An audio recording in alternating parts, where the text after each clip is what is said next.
Wayman and Phoenix Avenue seems to be kind of where our turning spot is. I walk along and ask people not to block our neighbors' driveways because our neighbors have been so gracious during this time and not hassling us about blocking Phoenix Avenue. But there's still about 5 or 6 cars parked on this side of the street up here that really, that's what makes for the danger spot down here. And we would love to have those folks park on the other side of the street on these days. I mean, just like, I guess not rocket science, but not wanting to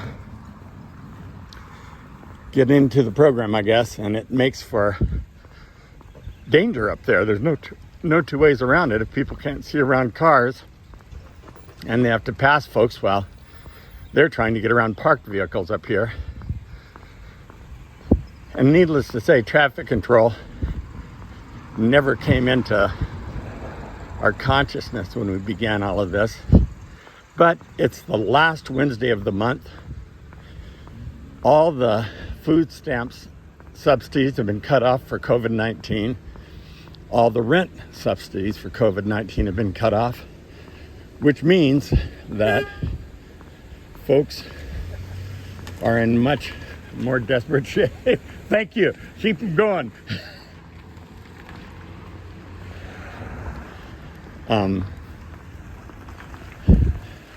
So the things I try to do is, don't block the street so people can get in and out of the neighborhood, that kind of stuff. And make sure that the driveways are clear.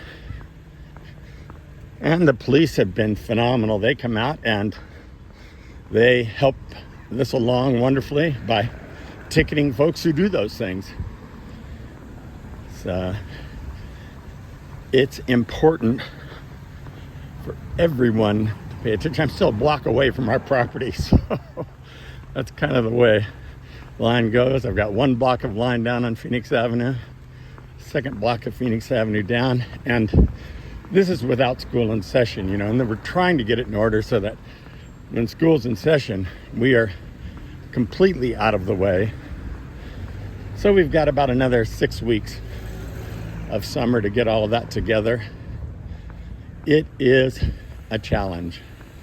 Maybe in the next 6 weeks, everyone in America will have more than enough food, more than enough money in their pocket to go shopping. Kind of doubting that. Food insecurity has been tremendous. Some of our line may drop off. The city grant on produce ends this month. We only have 2. Next week we don't have any produce. This week we have a lot of produce, beautiful produce. And then 2 weeks after that, then it's done for all of this year. So it has been such a blessing, and we're so thankful to the city of Riverside for including us on that. So that's been beautiful. It's delivered every Tuesday.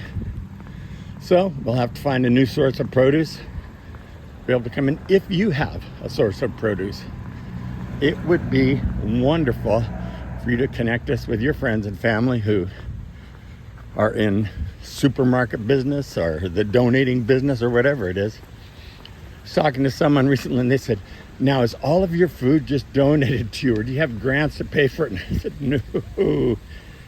This is hundreds of dollars a week, like a part-time staff member a week that we spend on food, that we spend on everything to make this happen. And every single person that you see other than Pastor Ken and myself are volunteers, and Pastor Ken and I just added this part to our job. And needless to say, as a videographer, I've got the easiest part of the job and the occasional truck driver and food orderer, but these guys, this incredible team of volunteers, they're the ones who really have it going. Over here, the pictures I took this morning. Hey, pup, how you doing, guy?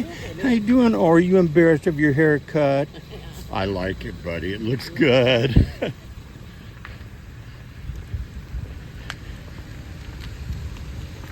So this is what's happening. We're onto our property fully. That's where I took pictures this morning where they were packing food. Pastor Ken was up in that dumpster squishing cardboard. I'm thinking to myself, please, Pastor Ken, don't fall. He is the most nimble human being on the planet. Are you wanting to fill out a form? Yeah, she'll get you right up there, the gal in the blue t-shirt. No problem.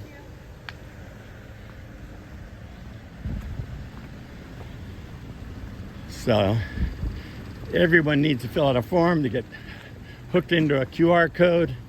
And then that way each week when they come back, they just are scanned into the system. So it goes much faster. The Tuesday team packed amazing food yesterday. I think we've now given away enough hand sanitizer for everybody in the city of Riverside to have hand sanitizer. There's hand sanitizer here. Emma's here today. Is this your first time, Emma? Yeah. Way to go. Produce here. Food here. Marty here. Marty's grandson Logan here. Marty's son Joshua here. 3 generations at it today. So pretty cool. It is going fast and furious. There's Michael. Come on. Put a smile on that face, buddy. I got a camera going. And there's that kind of funny peanut butter that they always worry about spilling. Yeah. A little bit more, please. A little bit more. So thank you guys for being here. So that's today. Thank you for your support. Anytime you want to support a week, a month, the year of our Feeding the Community. This is the walk-up line over there where Anna's working. Pastor Ken just keeping things going. Steve's got the forklift going today, so that's cool. It just keeps everything in process. So God is good. Thank you so much for your support. Again, if you want to support a week, a month, a year, just go to 14jc.com. How you doing, man? The number 1, number 4, letter J, letter C.com. And there's a drop-down menu under donate, and one of them says food ministry or food distribution, something like that. If you need cardboard, if you'd like to recycle this, come on out. We'll give it to you. May God richly bless you in all you say and do today. I'm going to Siempre this afternoon. So whisper a prayer for everyone working out here in the parking lot today where great things happen. The parking lot of Central Community. You're invited.